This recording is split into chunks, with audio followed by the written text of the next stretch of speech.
Ay, qué cosa tan horrible pusieron en esas. O sea, aún en el salón de los rechazados. Sí, aún de Estaba- ahí los rechazaron de los O sea, rechazados. no salía. Ajá, no salía. Pues, No órale. salía. Pero, ¿qué público iba a ese salón? ¿Eran Pues- los mismos? Pues conocer eh, las clases burguesas. Bueno, el Ujú. pueblo, porque realmente los salones eran para todos, ¿no? ¿Y hay como alguna investigación como que diga si ese salón de los rechazados tenía injerencia en el mundo del arte de ese entonces? Pues sí, ¿no? porque era un agregado, pues para poner, bueno, vamos a poner a los que no fueron aceptados. Ajá, ajá. Pues sí. Bueno, entonces, Sí, me refiero yo así en ese momento entonces como lo que menciona Valerio de la perspectiva del público, o sea, históricamente cuál ha sido la relación del público con el arte, ¿no? Porque bueno, uno dice público, pero hay como muchos conceptos ajá. que pues apuntan a realidades diferentes, ¿no? De repente uno solamente es como recreo, ¿no? Pasar a un museo, parte de una oferta entre cultural y entretenimiento. Hay espectadores, ¿no? Que van a Pues eso analizar. se inaugura precisamente cuando se hace público lo que solo era estaba reservado a las clases altas o la burguesía, ¿no? Los O- salones, ¿no? o Ujú. la iglesia, que era el único lugar donde era público pero ahí cumplía otro cometido, ¿no? Entonces, de alguna manera, la noción de público está relacionado con el nacimiento de las academias. Sí, Ujú. precisamente para premiar el, el talento de los un miembros de la invento academia. francés, un invento francés, de alguna manera. Pues sí, es una institución francesa, eso hay que reconocerlo con todos ahí sí que tanto institución, salón, museo también. museo, Mm. bueno, lo que es museo también tiene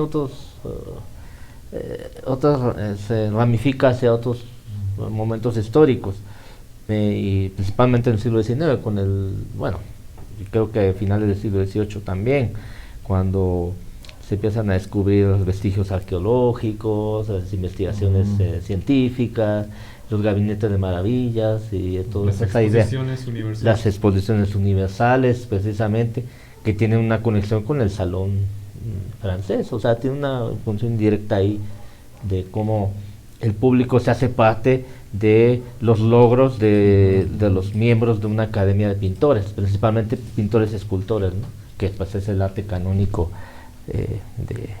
de esos siglos, desde el Renacimiento, bueno, la pintura de Caballete, ¿no? Sí. Del Renacimiento.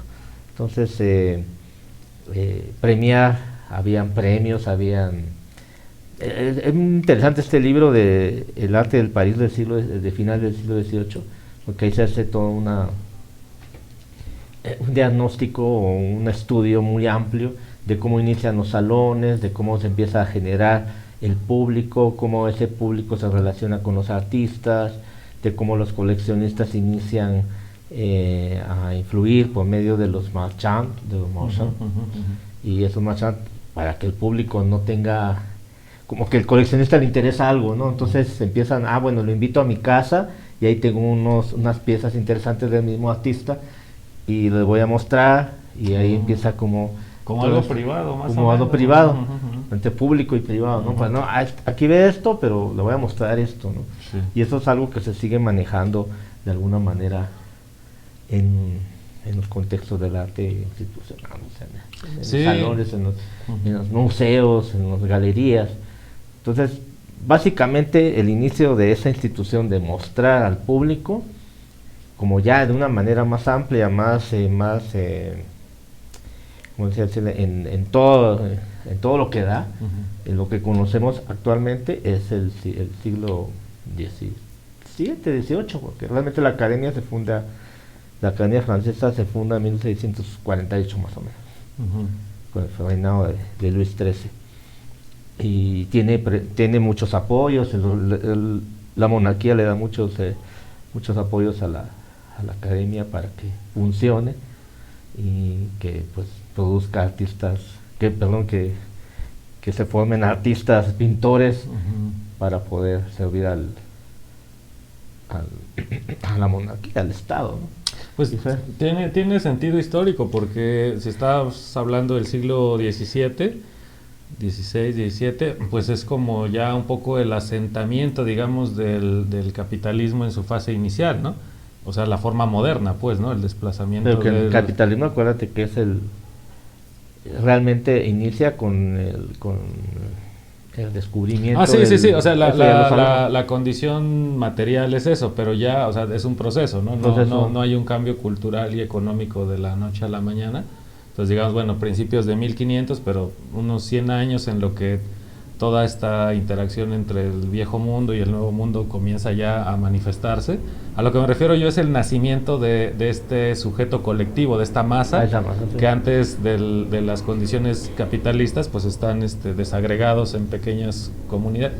Entonces no me acuerdo quién nos daba esa vez el dato de que el mismo año que se inventa la guillotina se inventa la crítica literaria, como esta idea de que ahora todo está en la palestra, o sea, hay un nuevo sujeto que es el pueblo, el colectivo, la masa, el público, que es de lo que estamos hablando, Ajá. y ahora parece que todo se va a someter a un escrutinio. Entonces, por eso digo que es sintomático, porque pues el capitalismo y las condiciones de las sociedades de masas se empiezan ya a sentar ya, o sea, ya a mostrar sus resultados, ¿no? En el siglo XVI, siglo XVII. Entonces, pues esto, ¿no? Decapitan al rey enfrente de todos. La crítica literaria es exponer al autor a un juicio, ¿no? Frente a todos. Y a través de la caricatura, porque claro, la caricatura juega un papel importante dentro de estas... pero no solo la guillotina, también las fiestas anteriores o sea, sobre el viejo régimen, antes de la Revolución Francesa. Hay muchos grabados sobre ferias de la ciudad, de cómo se celebraban, los autómatas que le tomaban el pelo a la gente en las ferias, que tenían distintos... pues, o sea, le tomaban el pelo al que pagaba algo. Los engaños que siempre hay en las ferias, ¿no? Las ilusiones. Y esto fue como cuajando hacia una parte más densa, como la revolución, y se empiezan pues empiezan a existir otro tipo de dispositivos de mostrar al público. Sí, a través de la caricatura, el pasquín, lo que viene a ser en la independencia de América, las gacetas, donde se mostraba al público toda una serie de ideas pues que estaban hacia la vista, ¿no? Que pues podías, bueno, una persona en ese momento que podía leer y escribir, pues eran ciertas clases sociales, pero en las ciudades más grandes realmente había una manera de mostrar las ideas, y pues ahí pues a la par va como el salón, el museo, y los pasquines y las caricaturas ridiculizaban a artistas y a escritores, a críticos, a través de las caricaturas. Sí, ¿no? A lo que me refiero es que ridiculizar tiene sentido si es un ridiculizar para quién. O sea, si hay alguien que va a recibir esa sátira. Pues es un público y a lo que iba era eso, que nace esta idea moderna. O sea, son instituciones modernas, el público, la ciudad, ¿no? O sea, la ciudad como el espacio donde existe... Donde cohabitan ideas más... Porque, bueno, ya había sociedades complejas, ¿no? Antes, y colectivas, ¿no? Los griegos, todo. Pero pues eran asambleas de gente más o menos del mismo lugar. Pero las ciudades modernas tienes gente que proviene de muchos lados, y esa heterogeneidad de distintos sujetos. Por ejemplo, uno viaja a un lugar a trabajar, ¿no? Y así como tú, van de otros estados, de otros países. Entonces, esa heterogeneidad lo que también genera es como una especie de estandarización, ¿no? Como de no podemos saber qué piensa y ese, entonces hay como una idea de... El público parece que nace también como un poco estandarizado, ¿no? Como una idea abstracta de qué cosa es el pues público. Pues lo determina una élite siempre, una élite determinada, o sea, siempre va a estar dependiendo hasta sigue sucediendo, o sea, bueno, ahora es como que más fácil como escoger qué tipo de información te interesa, pero anteriormente pues había un estándar de información y de verdad, en el caso del arte pues se mostraba en la academia mostraba en su salón lo que los últimos talentos que habían Pero, por ejemplo, ¿tú crees con el nacimiento de este mostrar, o sea, de estos dispositivos de mostrar, obviamente se deben a que hay ya un receptor, o sea, hay alguien que va a eso? Entonces, pues las cosas cambian, ¿no? Entonces, a través de la historia, la idea de público, la idea de espectador, ha tenido diversas importancias, no siempre ha tenido la misma importancia, a veces más, a veces menos. Entonces, por ejemplo, si compararas como siglo XVII con la época actual, ¿tú crees que algo ha cambiado de la relación del tanto el artista con el público, el propio público, su relación con el arte? O sea, no sé si en un momento el público era algo que interesó en algún momento al artista, o en algunos momentos ha interesado al público, o nunca le ha interesado al artista los públicos. Quiero atreverme a decir que el propio artista no le interesa el público, le interesa un cierto tipo de público que va a donde su obra va a tener, o su trabajo va a tener una recepción importante que le dé dividendos tanto simbólicos como económicos. O sea, eso es así. O sea, el gran público no le interesa. El gran público dice, bueno, incluso el artista más relacional que exista, así como, bueno, yo soy el que me interesa ir a un pueblo, a una comunidad, a un barrio, y mostrar esta propuesta donde el público se hace parte de esta propuesta y lo hace suyo. Yo siento que en un principio hay un poco de arrogancia, porque está tratando de llevar siempre a su molino, o lo que él quiere que sea, ¿no? Para poder documentarlo y llevarlo a una esfera diferente. Pero dependerá de los casos particulares, ¿no? O sea, habrá quien llega y solamente usa a la comunidad, llamémosle en este caso, como parte integral de su concepto de la pieza. Y en ese sentido es un tanto dura su visión, porque es yo ya diseñé, ¿no? Entonces yo llego e implemento. Pero también habrá casos particulares, lo digo como pregunta, donde la interacción hace modificar al artista su propia intención, producción, o sea, ¿qué tan abierto está a escuchar, a recibir? Le da buenas ideas, le da buenas ideas. Creo que hay no estoy negando que no haya una retroalimentación y no haya una cosa positiva ahí que fluya, pero más bien como que siempre el artista bueno, me puedo incluir a mí, porque claro. No me puedo negar y salirme como de, no, yo no soy así. Yo no lo hago. No, todo mi trabajo no se relaciona directamente con la participación del público.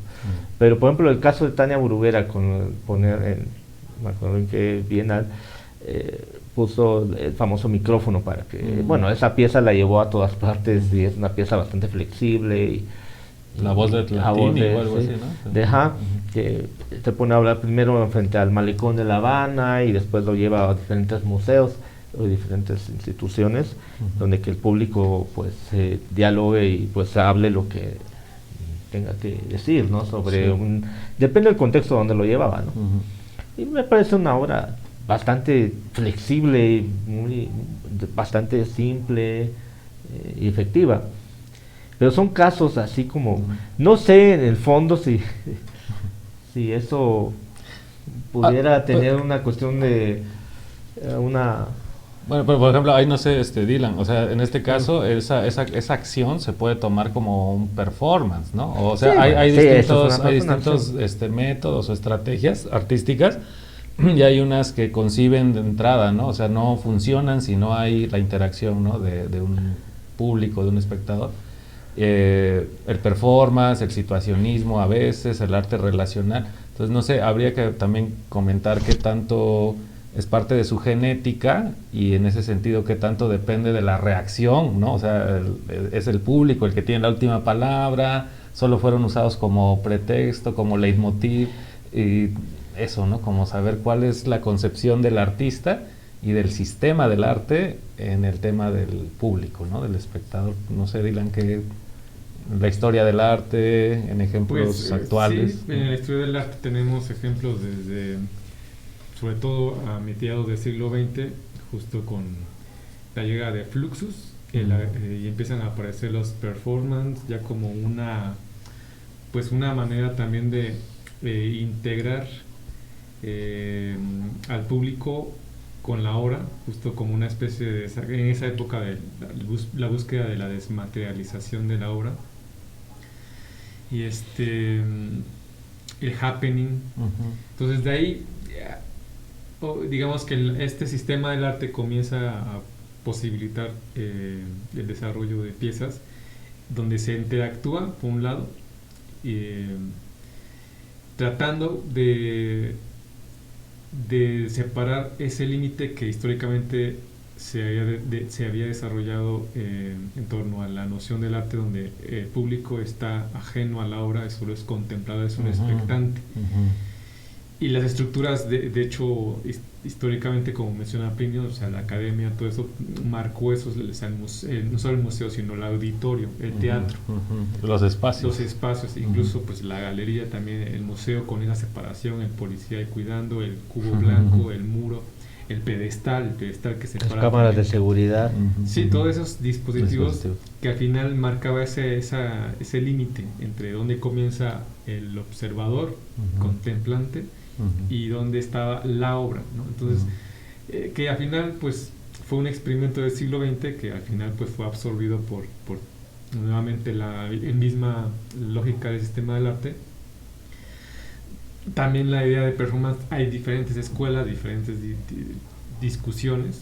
O sea, hay quienes todavía manejan el guión, hay quienes manejan la relación espectador, expectante, y hay quienes están ya en el otro lado, es decir, es que ya no existe la obra, sino es una experiencia más ligada a otras prácticas, como son los rituales, entendidos más allá de lo antropológico, sino en la práctica, lo que hacemos nosotros de repente, de irnos a la vela, de irnos a la fiesta, a la guelaguetza, a las fiestas, a las convivencias, donde se experimenta y se hace la experiencia estética sin esa separación del público y el artista. El problema es justo, existe el público porque hay un artista. Hay una división. Hay una división. En cuanto desaparezca el artista, desaparece el público. O sea, ese es también, creo que por ahí también desaparece la obra cuando desaparece el público, cuando desaparece la noción de obra. Pero que claro, hay experiencias estéticas donde no implica esa separación. El sistema lo separa, lo mantiene, y claro, los experimentos, como menciona Plinio, los que mencionan, pues justo lo que hacen es justo evidenciar eso del sistema. O sea, son como las excepciones que confirman la regla. O sea, lo que hizo Tania Bruguera, lo que hace Marina Abramovic, ponerse ahí a sentarse entre los huesos, por eso o cuando se sienta en una mesa y se sienta ahí al público y hace una... hay gente que hasta lloró porque no pudo entrar a ver a Marina Abramovic, porque no pudo verla de frente, ¿no? O sea, y dice, no, pues es que y se agotaron o sea, ¿tuviste ese documental?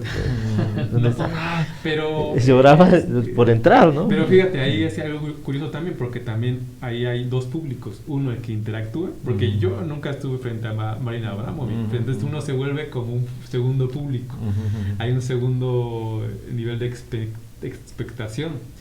Es distinto a las experiencias estéticas, donde no tiene por qué existir ese tipo de referencia, es decir, conocemos a Marina Abramovic, nunca he tenido la experiencia estética de estar frente a una de sus obras o estar en su mesa ahí. Bueno, al menos hemos visto sus videos. Pero ese es un nivel de espectador, estar ahí sentado es un tipo de público. O por ejemplo, me acuerdo mucho, y creo que es una pieza que también es muy interesante.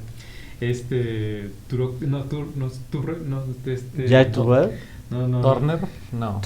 El que fotografía cuerpos, el que vino a México. Sí. Ese es un ejemplo muy interesante. Es interesante porque también son dos públicos, porque la obra que él vende es la fotografía, pero hay una experiencia estética de los que participaron en el estar ahí desnudos frente a toda la masa. Ese es un tipo de público, pero también hay un público como yo que dice, lo veo en el documento ahí de Televisa que se puede ver en YouTube, o en las fotografías. ¿Cómo se llama este fotógrafo? Hay más filtro, ¿no? ¿Cómo se llama este fotógrafo? Spencer Tunick. Spencer Tunick.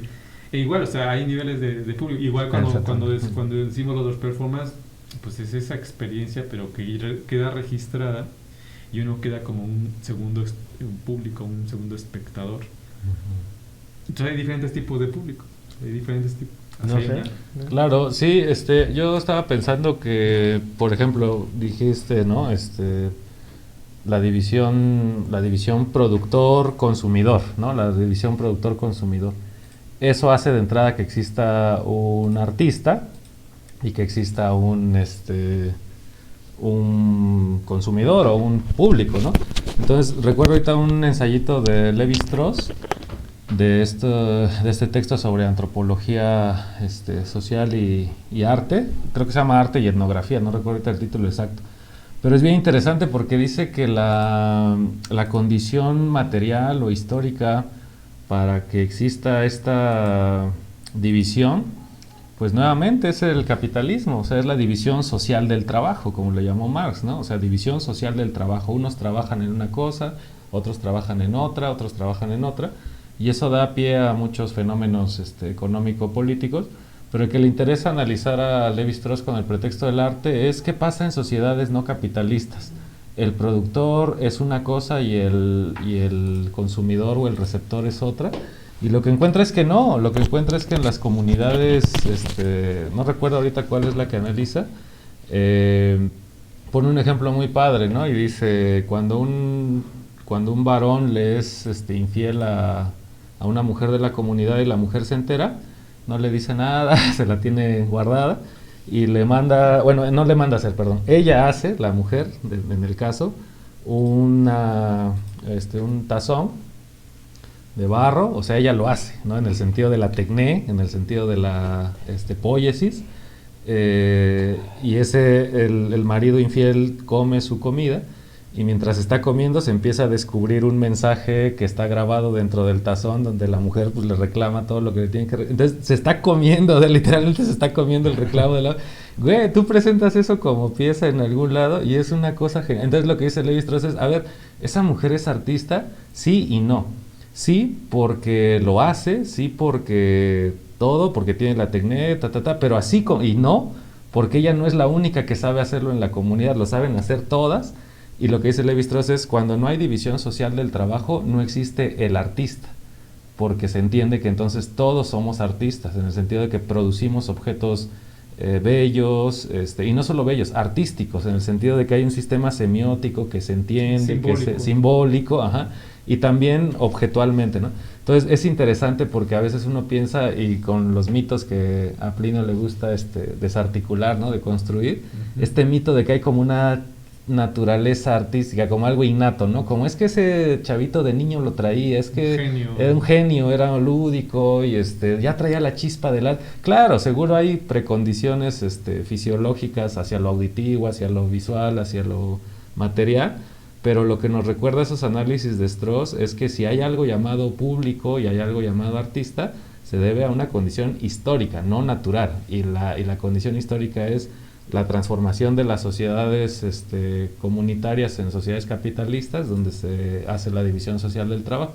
No tiene mucho caso mencionarlo ahorita porque ya estamos dentro del capitalismo y de esa sociedad, de esa división social del trabajo, pero sirve para desnaturalizar, ¿no? El estudio sirve para deshechizar la idea de un talento innato, de una predisposición espiritual que dividiría de manera metafísica, que a ti ya te tocó nacer como público porque no naciste con la capacidad artística.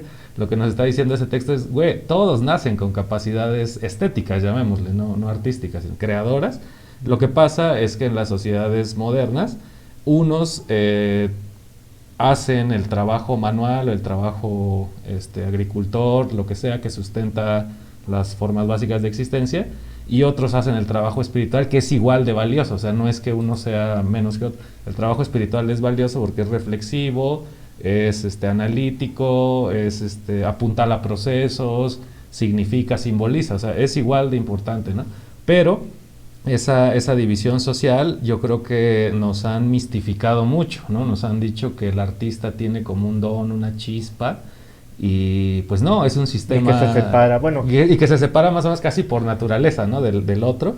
Y no, es un sistema económico político el que genera esa división, ¿no? Mesoamericanas, eso es muy común, porque son, bueno, muy parecidas en cierto modo a las patriarcales occidentales.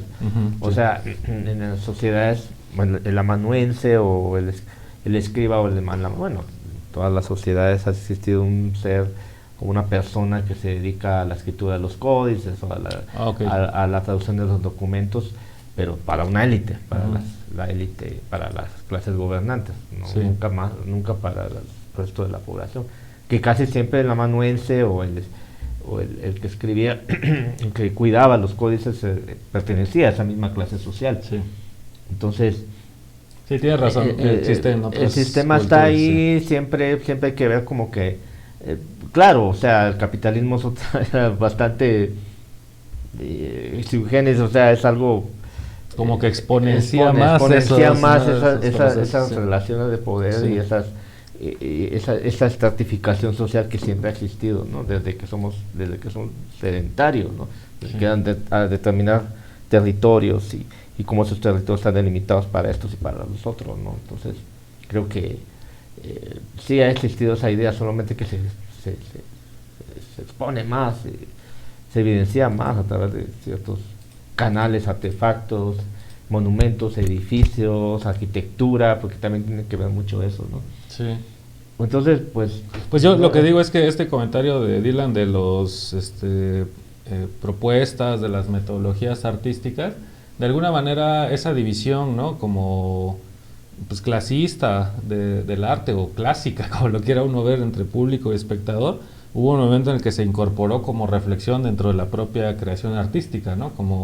O sea, tuvieron que pasar algunos siglos para que se llegara a la reflexión de que es un fenómeno completo que abarca más allá de la pura creación, y que también está la parte de la distribución, dónde se muestra, cómo se muestra, y que eso influye completamente en la concepción del arte o de lo que entendemos por arte. Y luego llega también a la conciencia la idea de, bueno, y el otro, el que está viendo, ¿qué? Nada más es un ente ahí pasivo, receptivo. Y entonces surgen estas propuestas artísticas como una reflexión, entendiendo que el fenómeno artístico abarca muchos más momentos que el de la mera iluminación, inspiración y todas estas cosas. Y yo agregaría como un momento también en el caso de las propuestas artísticas que tienen también una condición ideológica.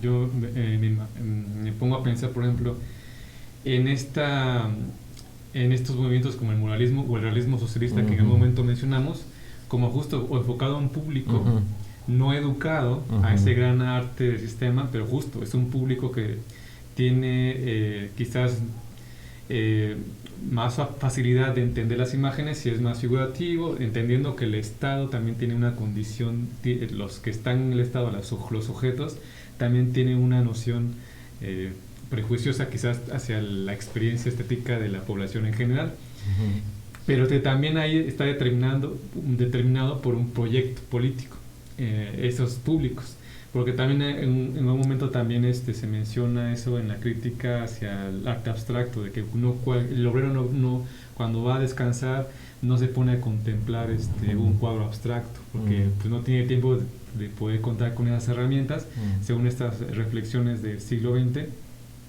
Y es para ellos más fácil ver una película o un cine. Por eso el cine está como un dispositivo bastante... y entra también el tema de espectáculo también, o sea, como un tipo de consumo estético para cierto tipo de público. Pero bueno, también por eso esa conexión de repente con esos otros públicos sí es enfocados, como un tipo de público enfocado, en este caso por proyectos de Estado, ¿no? El realismo socialista fue muy claro en eso. Pero claro, en el caso del arte conceptual, que es lo que se le critica mucho, de que es demasiado elitista, el público al cual se le tiene que exigir. Que erróneamente se le dice arte conceptual, y cada vez que me ponen memes lo que pasa es que el arte conceptual fue un momento histórico en los años 60 en determinados contextos principalmente europeos y estadounidenses, que se dio una desmaterialización del objeto, y principalmente con ideas de la semiótica y del lenguaje, esa articulación del lenguaje, que cualquier cosa lo meten al saco del arte contemporáneo, en el arte contemporáneo al arte conceptual. Bueno, acá en México y en todo No, el arte conceptual, no es arte conceptual, no Sí, tiene nada sí, que sí. ver. Sí, A veces un interesante paréntesis, pero, revisar ajá. también esto que se entiende de arte conceptual, Pues, porque sí, claro. Fíjate que sí, Bueno, todo arte es que, conceptual de es que alguna manera. esta confusión no es gratuita. O sea, el hecho de revolver categorías, de combinar, de eso, no es gratuita, tiene explicación. Ahorita estoy pensando en un texto de Eduardo Subirats, donde dice algo que suena clasista, pero más bien suena clasista porque denuncia un clasismo. Y dice, las vanguardias se vuelven populares justo en el momento en el que agotaron su interés para las clases altas. Entonces de repente, ¿no? Las clases populares, pues, les empieza a llamar la atención el surrealismo cuando el surrealismo ya no le interesa a las élites europeas. A las clases, o sea, como que siempre parece que la producción cultural la hacen las grandes esferas y se ponen de moda cuando ya dejaron de interesarle a esas grandes esferas. Suena clasista, pero más bien nos habla de el público se interesa por, o sea, análisis diría que el público se interesa por ciertas manifestaciones y de alguna manera nos está reflejando una especie de dominación cultural, dominación estética, porque pues es la burguesía la que tiene la hegemonía cultural, entonces ella produce los objetos que va a llamar artísticos, que va a llamar bellos, que va a y entonces la del público parece que su propia producción, que también puede ser artística, estética, no figura, y van como tomándose estas vanguardias, van tomándose estos movimientos, pero ya caducados, ya desfasados. Entonces esta revoltura conceptual quizá ocurre en un cierto estrato social, pero en las élites lo tienen claro, ¿no? Así como, no, lo conceptual es esto, Y entonces entramos en esta cuestión de la hegemonía cultural, ¿no? Como quién produce el arte, y quién lo produce, qué entiende, quién lo va a recibir, son sus pares, son de la misma clase social. En realidad le interesa al artista, llamémosle burgués, lo que el proletariado piense de su obra, no le interesa para nada, está enfocado a otros sectores.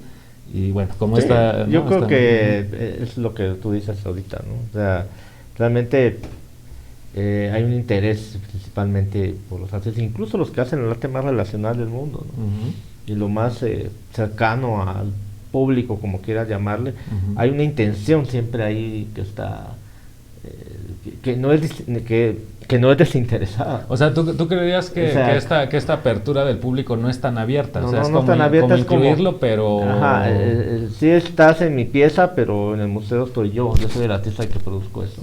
Yo utilizo una serie de dispositivos y de personas para poder hacer esta pieza, hacer este video, hacer este corto, y que va a reflexionar sobre ciertas problemáticas agudas.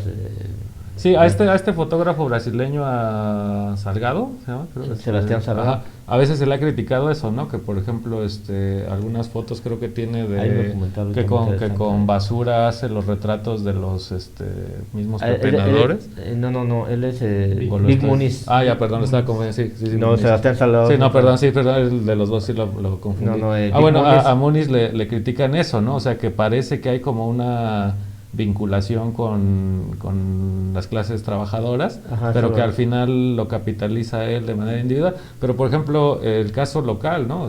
Saúl López en la central de Abastos, Espacio Lalito, o sea, ahí lo que digo es eso, pues, ¿no? Los casos particulares a veces se juegan en eso, ¿no? Se juegan en decir, la lógica de algunos artistas con el arte relacional es esta, porque justo obtienen capital cultural, se legitiman como siendo políticamente correctos, acercando el arte al pueblo, incluyentes, abren los espacios a que se los apropie la gente, y entonces ahí no sé si sea tan determinante decir, es que es nada más para capitalizarlo tú, porque al final de cuentas estás activando un espacio y una serie de relaciones, y uno no sabe en qué va a derivar eso, y a veces no lo planeas, o sea, en el caso de Adolfo, que no lo ve como, bueno, a veces hay una cierta idea y pues se va orgánicamente va formándose, porque la central de Abastos es un lugar orgánico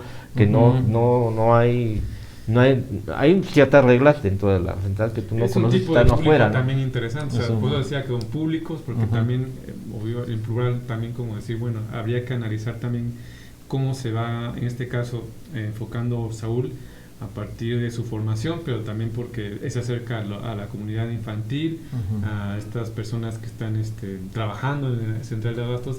Hay una experiencia de vida ahí.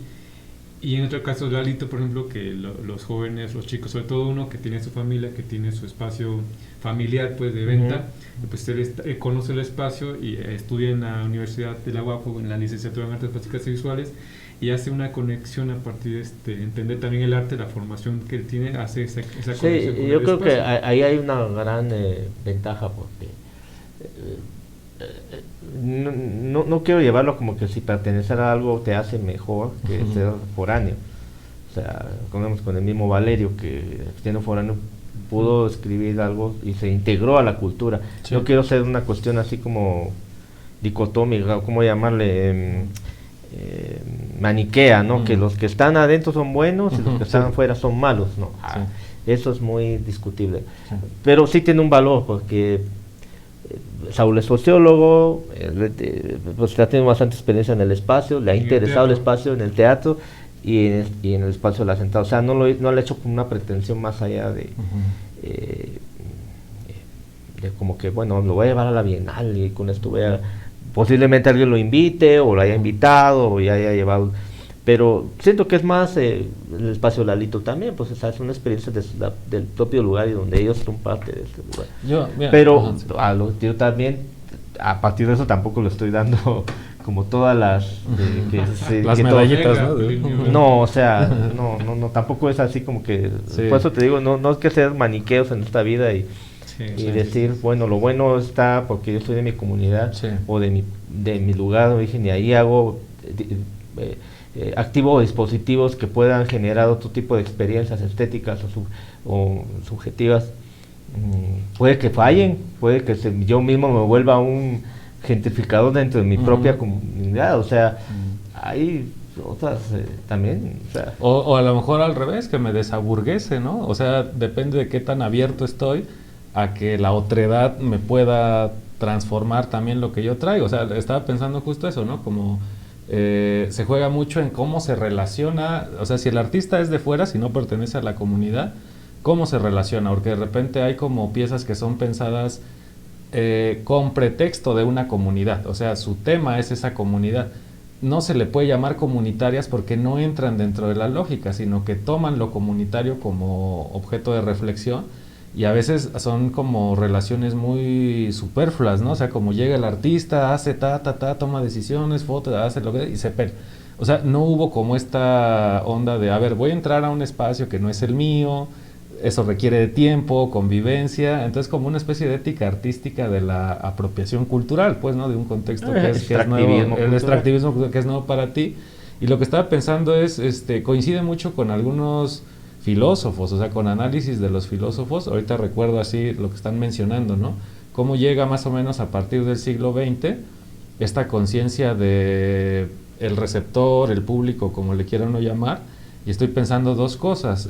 Primero, la famosa idea de Foucault de la muerte del autor, ¿no? Cuando dice Foucault que hay que entender que el discurso es una red, que es la acción, la performance de todo lo que genera los significantes, y como tal entonces no hay un sujeto, o sea, un individuo que concibe una verdad y es lanzada, sino que su obra o su pieza o lo que sea siempre es colectiva, porque de entrada el lenguaje es colectivo, el lugar donde va a significar es colectivo. Entonces dice Foucault por ahí, la muerte del autor, no, el nacimiento del lector se paga con la muerte del autor. Entonces lo que está diciendo es la autoría, que es, ustedes lo saben, en historia del arte, un periodo bien específico donde los artistas empiezan a firmar obras diciendo esto es mío, ¿no? La propiedad privada.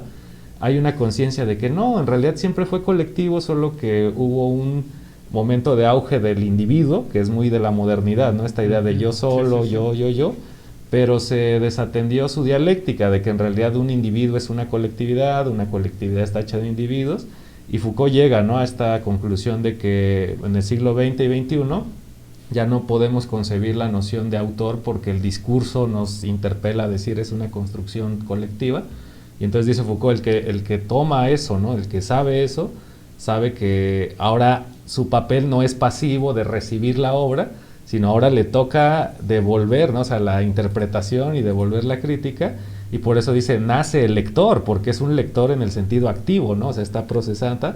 O sea, el público no es este ente, siempre, no siempre, pues, este ente gris, sin pensamiento, sino que procesa, o sea, intuye, concluye, y dice Foucault, entonces, para que nazca el lector, tiene que morir el autor. Entonces ya no podemos hablar en esta división, ¿no? De yo creo y tú recibes. Y la otra idea que creo coincide, pues, porque es en los periodos de los 60s y los 70s que se está en filosofía reflexionando esto, la idea de Adorno de que la nueva subjetividad, si todavía queremos tener algo así como cultura o un proyecto de civilización, ya no puede ser una subjetividad cerrada a la otredad, sino una subjetividad, dice Adorno, liberada para lo otro, o sea, ser capaz de recibir al otro.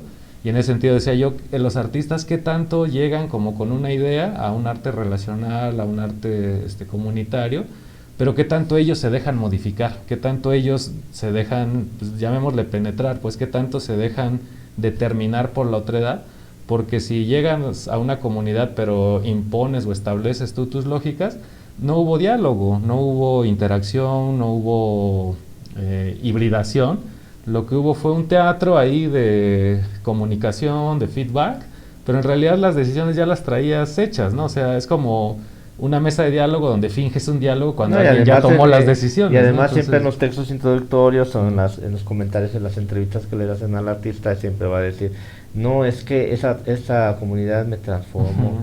Y yo iba con una idea, pero fue totalmente diferente porque aprendí de ellos. O sea, siempre es que aprendí de ellos, así como siempre en una posición como que yo iba en tal categoría y ellos bueno, yo sabían más lo que menciono yo. un poco también porque, bueno, aquí Dylan, que también ha tomado algunas cuestiones de creaciones colectivas, ¿no? O sea, de algunas comunidades técnicas, ¿no? O sea, entiendo que hay unas cuestiones ahí con el tejido. Lo que, o sea, nada más lo pensé así. Quizá no toma el artista en cuenta al público, o sea, en esta noción moderna, pero sí a la cultura. O sea, la cultura como un sentido de una producción colectiva, una cuestión histórica, una comunidad que tiene los significantes, tienen un sentido en esa. Entonces, quizá el artista no toma directamente así a la gente y la sacude y le dice, pero sí está tomando una identidad, un discurso, una praxis. Entonces, yo entiendo que Dylan ha hecho cosas por ahí con cuestiones de producciones culturales, o sea, colectivas, ¿no? Entonces, por ejemplo, ¿a ti qué te parece? Sí, cuando yo comencé a hacer un proyecto en torno al tejido de petate fue justo no siguiendo la lógica que había observado, que normalmente vemos o que se ha notado más, el artista que va a la comunidad y él tiene la idea y la comunidad pone la mano de obra y hace ahí con el proyecto. Desde mi lógica no era eso, al contrario dije, o más bien mi estrategia fue, quiero conocer la técnica, quiero saber, y fui con una maestra y le dediqué varias semanas a conocer el proceso y también un poco de historia, charlando con ella, y también desde ahí dimensionar la potencialidad de la parte formal, pero también conceptual, como es el significante que implica ese tejido, porque también uno lo consume. Digamos, lo dimensionamos a partir de los objetos que ya los conocemos, el petate, el sombrero, las artesanías, pero sé que hasta ahí llega mi aproximación. No es algo de que, pues sí, ahora voy a involucrarme en la comunidad y vamos a hacer un proyecto. Lo que vino después quizás hubiera sido interesante, porque ya después de eso empecé a sacar la producción, empecé a hacer piezas que cuando se exhibió una feria del famoso cacao, que en un momento fue algo sonado, Tianguis Cacao, que se hizo en el Mupo aquí en Oaxaca, fue en el 2014 creo, ¿no? O 2013. O no, 2012. En ese momento alguien de la comunidad fue y vio mis piezas, porque lo que hacía era sustituir la palma con materiales, digamos, urbanos, materiales industriales, y como el periódico, y entonces él quería justo que se hiciera un taller como para hacerlo en su comunidad. Y sí, en un momento dije, pues adelante, ¿no? También me emocionaba la idea, nos pasamos los contactos, pero ya después ya perdimos la comunicación, porque también yo me fui a hacer otros proyectos. Pero justo a partir más bien desde eso, de que se pueden dar de manera orgánica y fluida esos tipos Sí, de no es del cosas. todo así como catastrófico. Te vas No, y es que a- me gusta ese ejemplo porque, por ejemplo, o sea, vas y aprendes. Entonces, en ese momento tú eres el público, porque la artista es la que teje. La Pero maestra, sí. pero otra vez, es lo que decía Plinio hace rato, no es el público, es un espectador, en el sentido de que hay una mirada como intencional, ¿no? O sea, no va sin intención. Hay una intencionalidad, o sea, de estudiar eso, ver cómo se vincula con el sistema occidental del arte.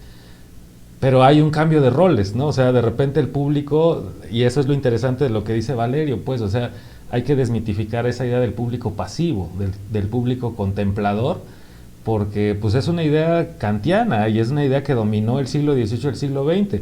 La idea era que como la obra de arte es un juego libre de la imaginación, el artista, el verdadero artista, porque Kant separa al artista mercenario, que es el artista que crea por encargo o para un mercado, ¿no? Que eso separaría, según Kant, a un artista de un artesano, porque tienes el objetivo de vender y lo haces al gusto del... Pero también el artista es el- No, por eso, pero o sea, Kant en su mistificación del artista puro, porque es un mito lo que crea Kant, separa y dice, ¿cuál es la diferencia entre el artista, el que hace muy bien un trabajo de cancelería en tu casa, que hace una puerta así con detalles y técnica, ¿no? O sea, la noción de la técnica. Y bien, o sea, bien, y en el sentido de que es una creación, es bella, ¿y qué hace la diferencia? Entonces dice, pues sí, lo que hace la diferencia es la finalidad, porque el artista lo hace desinteresado, lo que hace es liberar a su imaginación y su único compromiso es con la imaginación, con las posibilidades de su creación, la idea del genio. Y entonces el artesano no, porque aunque hay mucha tecné, aunque hay mucha cosmovisión, lo que sea, hay un interés que subordina, que es la venta, que es lo religioso, que es esto. Entonces la imaginación ya no juega libre porque tiene como límite a Dios, tiene como límite el gusto del cliente. El orfebre o el balconero no es artista porque aunque está hecho con mucha teta, tiene que ser útil y la utilidad subordina la libertad de la obra. Entonces dice Kant, como la obra de arte es y ese es el juicio que sigue hoy, ¿no? La idea de que el artista verdadero es el que no tiene compromiso con nada más que con la creación, Sí, lo cual es un mito. El ¿no? mito del siglo XIX del artista muriéndose. Sí, que se muere pero feliz porque muere feliz su espíritu está elevado Ajá. a otras alturas que un mundano no. Entonces, a lo que voy es que, bueno, Kant establece, dice, eso es por parte del creador, pero entonces, ¿qué pasa con el receptor? ¿Cuál va a ser su relación con esa cosa que es nada más la huella de un vuelo de la imaginación? Pues justo, como lo único que te queda es recrearte en el juego de las formas, Kant establece que a partir de ahí la función del público es la contemplación. Y en un sentido bien visual pasivo, o sea, yo contemplo, trato de entender el juego que me propone el artista, lo cual de una manera está chido porque pues te involucras, ¿no? Con la pieza, y por ahí Adorno dice que si resucitáramos esa idea, no andaríamos consumiendo arte, sino realmente lo andaríamos analizando, o sea, que dice Adorno, esa idea de Kant está bien chafa, pero en la modernidad serviría porque no andaríamos consumiendo. Ahora vete a las bodegas, en las bodegas estas en la actualidad hay muchas bodegas, bueno, hay puertos libres de impuestos entre los países, por ejemplo en Ámsterdam y en algunos países europeos, donde hay bodegas entre los límites de los países para guardar obras de arte, que son búnkers de obras de arte que nadie va a ver nunca. Okay. Se están cuidando de las catástrofes que vengan, claro, así que algo así como sí, cuando resguardaron resguardaron Louvre, ¿no? porque puede venir algo y hay que guardar las obras de arte porque son inversiones de dinero, ¿no? Sí, a lo que nadie me refiero es que va a ver jamás. Sí, ahí de alguna manera se inicia o se conceptualiza la idea del público contemplador. Y en esta parte del ejemplo de Dylan, o sea, a ver, espérate, contemplador no, porque era un contemplador en un sentido, Kant dice activo porque estás haciendo el juicio estético, pero esta es otra actividad, es la actividad de, a ver, yo aprendo y luego regreso, y luego la que era la maestra ahora especta mi obra, y entonces como en este intercambio de roles, está bien padre lo que menciona Valerio, porque en este capítulo que habla acerca del público, lo que mencionábamos en otro episodio, lo que hace Valerio es que toma las notas, ¿no? de la exposición, lo que escribió el público sobre la exposición, la libreta de comentarios. Y dice Valerio, o sea, se lo plantea como reflexión, ¿qué tanto peso tiene en Oaxaca para la creación de una pintura de ese entonces, de los 90s? ¿Pesa o no el pueblo? Porque entonces te enfrentas a una paradoja. El artista dice ser popular porque sus temas son populares, pero nunca escucha al pueblo. El artista se inspira en su comunidad, pero no oye a su comunidad. Y entonces Valerio se pregunta de una manera inquietante, ¿no? ¿Hay retroalimentación? ¿Al artista le interesa oír otras voces, dentro de ellas las del público? ¿Influye en su proceso creador? Y de hecho lo hace como pregunta y la mayoría responde que no, ¿no? Que lo que le interesa es su universo individual, su universo psicológico. O luego responden con la de, pues yo aviento esto y cada quien lo interpreta como quiere. Pero son como argumentos para encubrir que en realidad a ti lo que te interesa es el diálogo con otros artistas. Lo que te interesa es el diálogo, a veces ni con otros, ¿no? O con el mercado. Porque va a decir, sí. Ay, me va a copiar la idea. Ajá, bueno, sí, bueno digamos que entre pares, en el sentido en el que te puedes hacer un comentario y lo tomas en cuenta. Pues, hasta cierto límite. Pues, y hasta cierto límite. Pero entonces se descubre que, bueno, yo mencioné ahorita a Foucault y Adorno.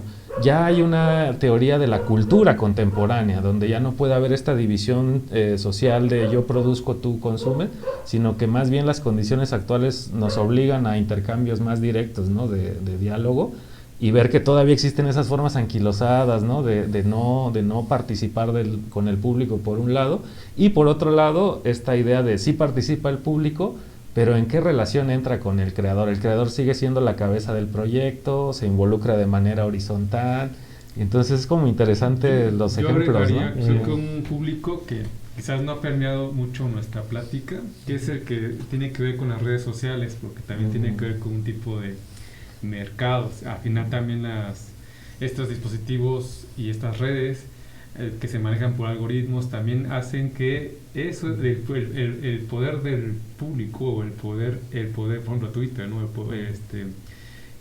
Los followers, los influencers, que tienen ese poder por el público, que les da ese poder. Y de alguna manera también estamos hablando también de otro momento histórico a partir de esas tecnologías, donde pareciera también, ¿no?, de que el público tiene cierto poder sobre las decisiones de a quién seguir, a quién no.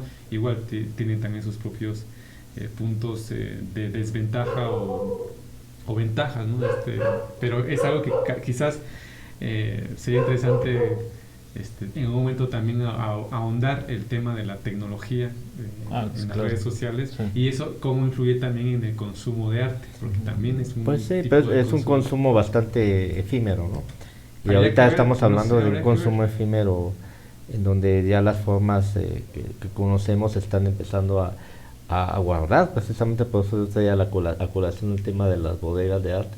O sea, va a llegar un momento en el que las tecnologías van a llegar a cierto punto y generar una especie de vacío materialmente del arte, y va a existir un cuidar patrimonios y museos que en lugar de abrirse van a empezar a cerrarse en sí mismos, ¿no? Yo no creo que el museo vaya a llegar a un punto en el que ya llegó a un tope, siento yo, aunque le pongan programas hacia el público y hacia los niños, hacia todo, pero creo que es una institución que al contrario va a empezar a retraerse otra vez. Todos son ciclos. Además en Oaxaca apunta eso, en Oaxaca apunta a un repliegue hacia lo privado, espacios que se habían conquistado, no sé si conquistado, pero que tenían una idea de experimentar algo nuevo. O sea, si ya la idea era, yo aquí estoy para mostrarte arte y tú llega y contempla y te vas.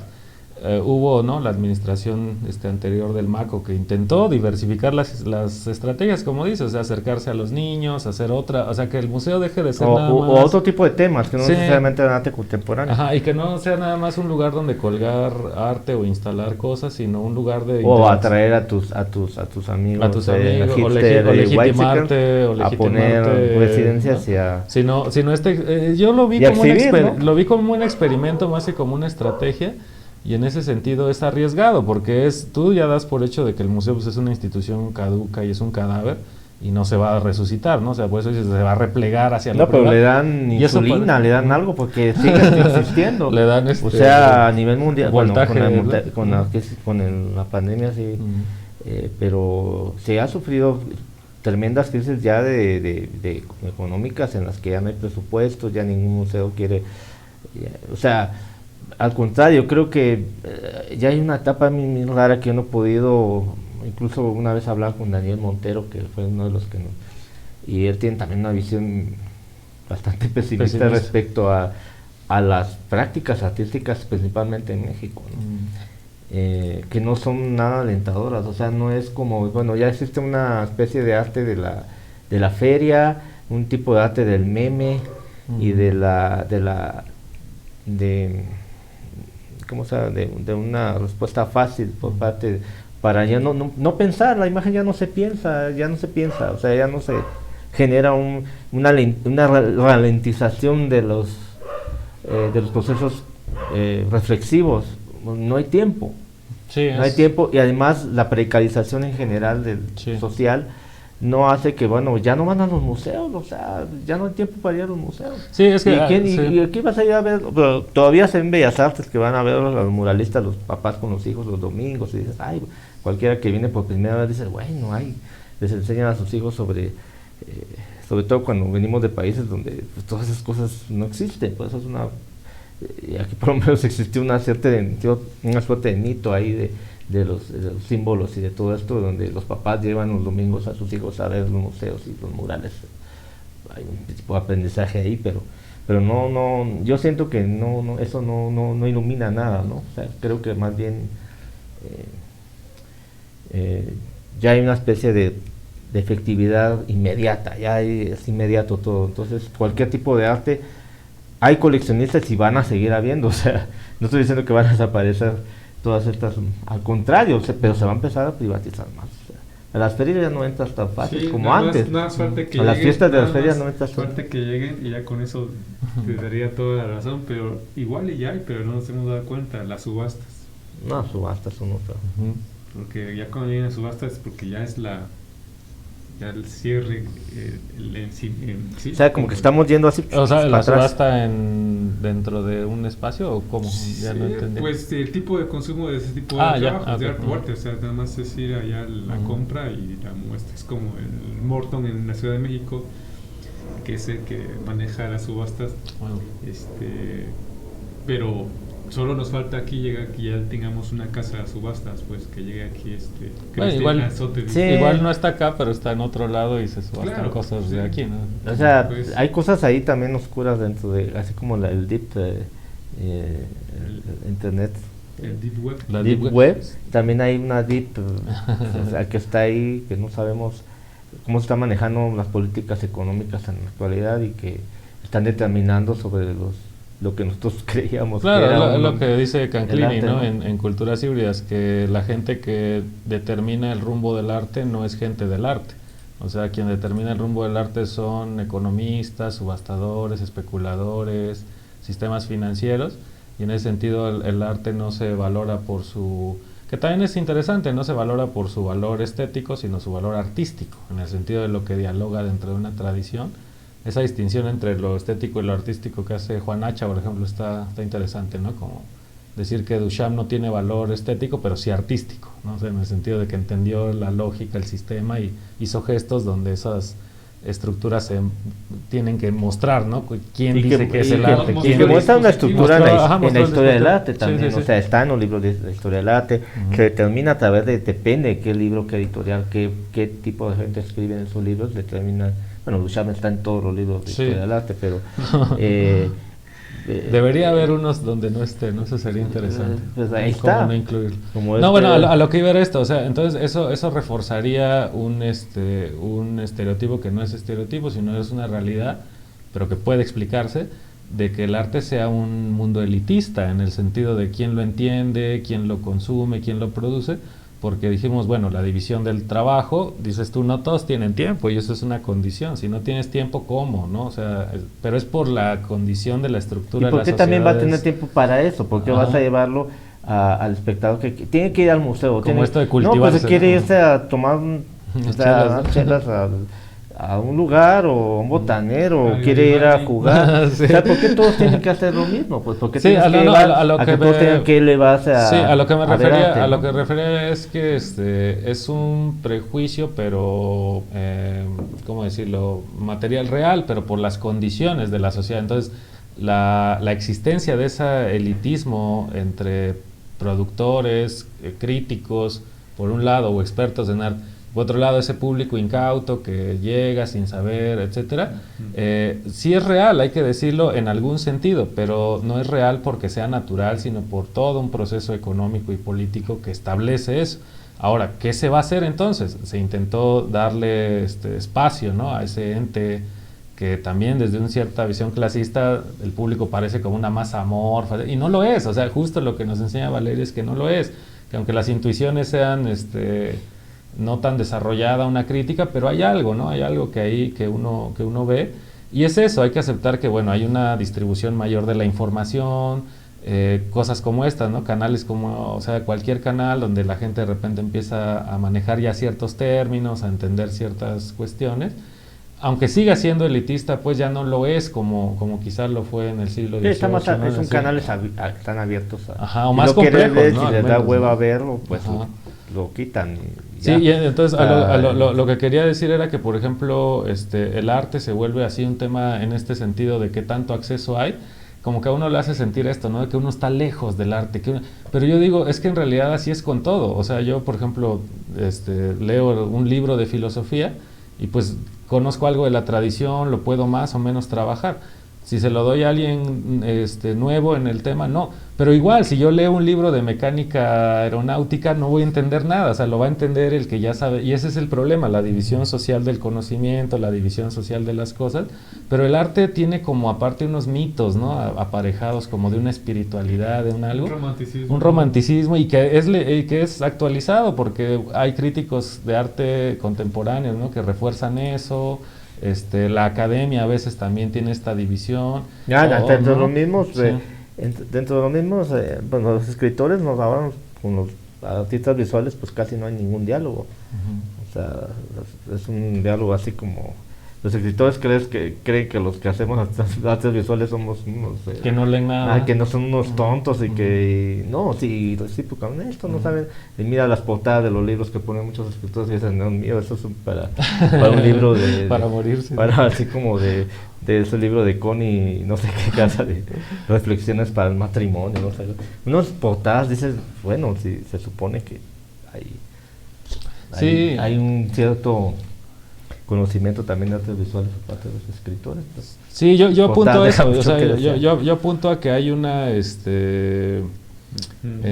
hay algo activo, o sea, no esta relación de una contemplación no lo es. O sea, yo siento que al menos en Oaxaca, pues, ¿no? O sea, muchos de los que van al museo toman nota, hay muchos artistas independientes, colectivos, etcétera, que pues ahí están y son parte de ese público que parece una masa amorfa.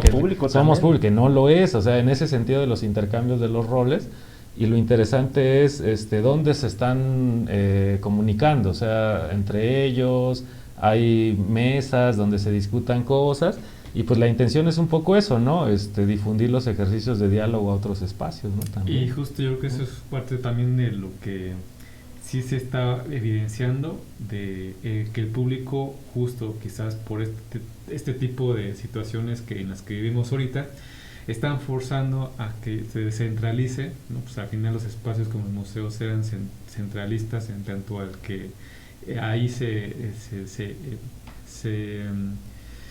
permitía únicamente ver el arte y fuera ya no se podía. Al contrario, ahorita ya es más flexible la situación, y justo la crisis de los espacios se debe a eso, porque el público está exigiendo también, los públicos están exigiendo más bien sus espacios, sus aproximaciones. Que lo cierto es que también puede ser un público también portador de otras ideologías, ¿no? O sea, lo que el público pida o piense tampoco es que esté en la verdad, tampoco es que esté en lo genuino, en la verdad inmediata de su entorno, sino que también puede estar reproduciendo algunas ideologías. Entonces también es como una tensión muy fuerte, porque es, sí, claro, concebir algo también a partir del público, pero al mismo tiempo una distancia, porque también ese público que somos nosotros, que somos todos, somos también reproductores de muchas ideologías. Entonces tampoco es como esto de... ¿Pero dónde se discuten esas? O sea, se queda, te termina el proyecto, la exposición, y cada quien se va a echar eso es a lo que me refiero, ¿en dónde está y ahí ese se continuo? platica de lo que pasó, y adiós, o sea, bueno, Sí, eso sí. no solo pasa acá. Sí, pero lo que digo es que se está Ya no evitando, se está evitando esta soberbia de ignorar completamente al público, pero eso no te debe hacer caer en esta noción del el pueblo sabio, como dice no, el peje. O sea, como si el pueblo siempre estuviera en la verdad. No, él también, ese pueblo, es el resultado de procesos ideológicos, donde hay y entonces es como una relación tensa, ¿no? Del artista, porque es sí escuchar, pero no todo, o sea, no sé, ¿no? Como sí estás parte de, pero tampoco vas a estar tú determinando todo. Y yo creo que por eso tienen decisiones, ¿no? Como, bueno, tomo la cultura, que es diferente a dime qué hacer, porque pues tampoco es así el ejercicio pero estamos creativo, hablando ¿no? nada más de artes visuales. Claro, claro, sí, sí, sí. O sea, Por ejemplo, eso, pues, estaba hay pensando. hay otras Sí, disciplinas. estaba otras lenguas. pensando ahorita el ejemplo, por ejemplo, de Luna Marán, del CAI, del Campamento Audiovisual Itinerante, donde es una concepción del cine como una obra colectiva. Entonces, de repente, en Guelatao, en la Sierra Juárez, acá en Oaxaca, y está bien chido, o sea, así brevemente, ¿no? Luna se va a estudiar, creo que a Jalisco Cine, y se da cuenta de tres cosas, ¿no? El cine es patriarcal porque hay una cabeza que dirige todo. Entonces ella dice, bueno, hagámoslo un poco más horizontal y una toma de decisiones entre varios. Esa es una inclusión de algo que podríamos llamar público. Luego dice, para el que se acerca al cine debe tener ya un capital cultural, porque llegas a presentar a un examen a una escuela elitista, que es una escuela para estudiar cine, y o eres hijo de un fotógrafo o de un cinematógrafo, porque ya te van a pedir cierto conocimiento, ¿no? Que manejes. Entonces dice Luna, pues es para privilegiados, hagámoslo popular. Entonces vengan al CAI, los que no saben nada, vengan y aquí nos formamos entre todos. Y la tercera, las historias las cuenta alguien, por ejemplo Iñárritu, ¿no? Contando en Roma la visión sobre la mujer indígena, sobre Yalitza, y es cómo retrata el burguesito de la Roma a la mujer indígena, pues como sirvienta, casi no habla en la peli, una relación medio masoquista y rara con la familia. Y dice Luna, no, mejor las mujeres indígenas contemos nosotros las historias de las mujeres indígenas. Entonces me parece que esos procesos... O la de Nuevo Mixteco, que también... Ajá, sí, o sea, a lo que voy bueno. es que esas cosas las podemos leer desde muchos momentos, y uno de esos momentos sería que tanto esos artistas tomaron conciencia de la relación producción, distribución y consumo de lo que hacen. Entonces, ¿quién lo produce? ¿Cómo se distribuye? ¿Quién lo consume? Y se lo tomaron en serio, o sea, se tomaron en serio la idea de rearticular esas relaciones, y ahí están los productos. Entonces habría que analizar y que esas otras lógicas, ¿no? Son otras lógicas que hay que ver, y creo que, no sé, las artes visuales así como tal, como la historia del arte, la pintura y todos esos son medios que allá ya llegaron a un tope de problemática, o sea, que no, yo siento que está en una... No decir crisis porque ya está esa palabra está muy gastada, pero sí está en una encrucijada bastante seria, porque dejarse llevar por un mercado, dejarse llevar por una institución o por el público. o por el público, pero porque es un dispositivo bastante de colgar, así sea un video arte, o sea, no es lo mismo que no es lo mismo que una película. Una pieza de video arte requiere otro tipo de, incluso de movilidad en el espacio, sí, y de tiempo. También es una pieza de jugo blanco, aunque la proyectas también, sí, en no sé, todos los dispositivos que emanaron de la pintura, de la escultura, la instalación, todos estos tienen bastantes enemigos. Es que a eso me refiero yo con... El público no los entiende, no los quiere, dices, no, esto... Pero es que a eso me refiero yo con esos tres momentos: producción, distribución y consumo, porque también escoger las lógicas de distribución, eso es algo que el artista también debería estar consciente. ¿Dónde va a circular? ¿Para quiénes va a circular esa pieza? Entonces no es lo mismo, en el caso del cine, ir a pedir auspicio a cadenas, ¿no? Cinemex, Cinépolis, a tratar de navegar en circuitos de cine independiente. O sea, la distribución también juega a quién va a llegar, ¿no? Entonces, inevitablemente va a llegar a un público. Sí, entonces básicamente es una reflexión sobre el sistema de producción social, ¿no? Cómo se produce, cómo se distribuye, cómo se almacena, ¿no? Cómo se consume. Todavía se hacen dibujos, todavía se hacen pinturas, todavía se hace...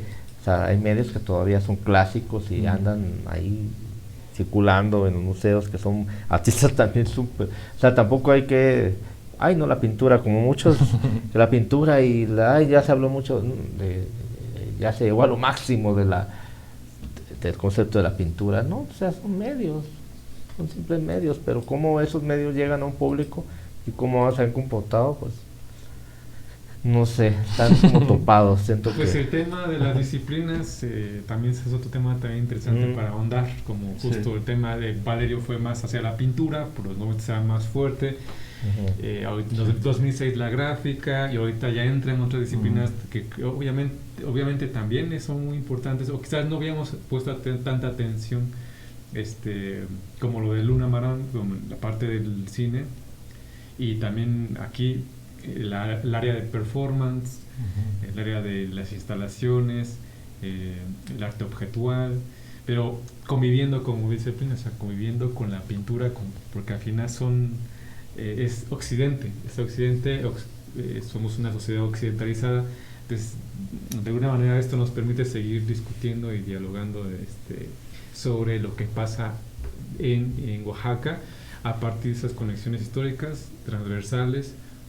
Y bueno, creo que fue un buen ejercicio para este capítulo, y pues espero que sea interesado y nos sigan. Estamos tratando de producir este programa con frecuencia para que tengan material a la semana por lo menos una vez, y nuestro objetivo pues, es que esto sea para seguir creciendo y posteriormente ya salirnos del libro de Lord Robert, Valerio, y irnos a otros territorios. Desde Oaxaca. Desde Oaxaca, así que Esa zona de que Colombia nos siempre sigan. va a ser desde Oaxaca. La siguiente estación. Vale, vamos entonces. Ok.